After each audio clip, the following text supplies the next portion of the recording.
Alright everyone, just thought I'd do a quick video today. It's nothing too exciting, it's two things really. Firstly, I just want to show off my wall again. It's been a couple of videos now since it actually featured. It's changed around quite a bit, as you can see. I do often mess around with the configuration, but I'm starting to think it's starting to get there where I want it now. I mean, of course, definitely on the left, I'm keeping that as it is. The only thing I might change is taking the DP28 magazine off so I can maybe fit a couple more pistols. If you're new to the channel, I like collecting Russian militaria. Most of the guns on the left are all Russian from the Second World War, with the exception of the Chinese SKS, which is just below the DP28, and the Hungarian AMD65. That's kind of like a weird little carbine Kalashnikov kind of thing. It's a weird little gun, but, you know, hey-ho. But yeah, in terms of the wall, maybe some of the items on the right might change over the coming weeks, months, whatever it may be. It's not all my collection. I do keep quite a lot of it, you know, just stashed down my room, through the house, whatever. But yeah, that's the wall. Hasn't featured in a while now. It's quite an interesting little display. You don't see too many of them online. Anyway, it is quite unique. It's better than wallpaper, I'll say that. Now, back on topic, the item I want to feature in today's video is maybe not as exciting as some of the stuff on the wall, but in its own right, it's a cool little item. It is actually a Russian cluster bomblet from the Second World War. Now, controversial item these, to say the very least. I know the UN don't like them. Most developed countries across the world don't actually use these anymore, and there is a little bit of a reason for that. I'll go into that in a minute. The likes of Russia, though, they don't care. They still use them, and to can be completely honest, who can blame them? They're effective.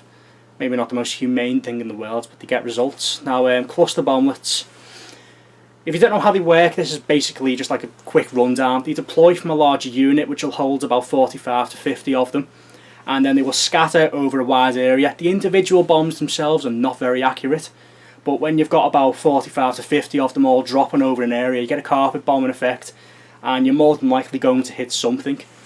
These ones in particular are very effective against armoured units and infantry.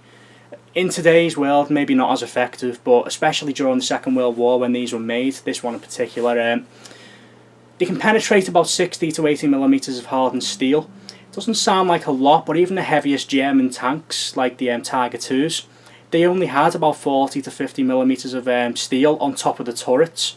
So of course, one of these dropped down and hit the top, it would penetrate the top of the steel on the turret of the tank, and it'd kill the crew inside. Very effective, but they were also incredibly effective against softer structures and civilians and, you know, military targets and whatnot. Basically anti-personnel. As you can see, they've got like the stifling across the base of the explosive, and this is basically for maximum shrapnel. You can imagine the explosive pushing out these little square notches. It would cause absolute devastation to unarmed targets, and you know, they were very effective. Now, cluster bombs, very, very controversial because they are mass produced with cheap materials. A lot of them didn't explode. So basically what would happen 10, 20, however many years later, you would have farmers going up and down, kids walking to school, and a kid would walk over one, that'd explode and they'd lose their legs. Now, that's tragically just one of the thingies of war, results of war. It happens. I mean, it's the same thing about landmines and even unexploded ordnance from the Second World War in general. It's just one of them things. I mean, you know, it is what it is. I'm not really getting into it. You can't deny, though, that cluster bombs themselves are very, very effective items. They are not utilised as much as you might expect in the modern world, but they still do have, especially with the likes of the Taliban, they will use these individually and make them into IEDs. You know, it's just a food for thought, really. But talking about the bomb itself, it does have these stabilising fins. I have been holding them down through the video, and they pop up as such. And I'm not exactly sure what it is called. You've got this little spinny thing here. This would create a backspin, and it was dropping out. I believe it was the Russian IL-2s that would carry these, like a medium bomber. These would spin, and of course it would create a little backspin on it to help stabilise it and stop it from tumbling in, which the fins would do as well. And just drop down on your target, and hopefully it would explode. If not, the other 48 would explode or hit something at least. I mean, that's the thing with these individually, not very accurate, but when you've got so many, as I said before, you will hit something. This one does have the end cap. I believe these are quite uncommon, the end caps. Now, a lot of them have either been lost or damaged through the years. Made from some kind of plastic. I'm not entirely sure what. Of course, there's no powder in it.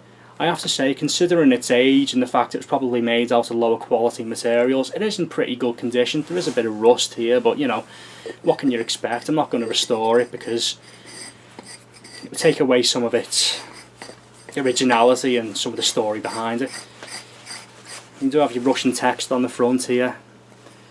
I believe this says the weight of the unit itself, which is 2.5 kilograms, and how much explosives it can carry, which is 1.5 kilograms. And you also have the stabilisation unit as a whole, which comes off in one piece.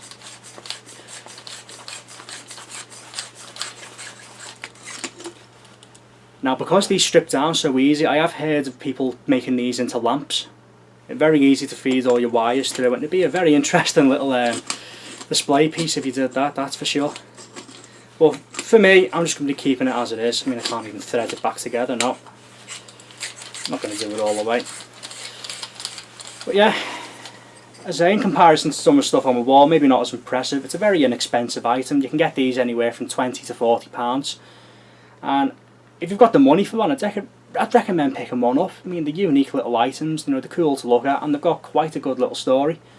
So yeah, cheers for watching.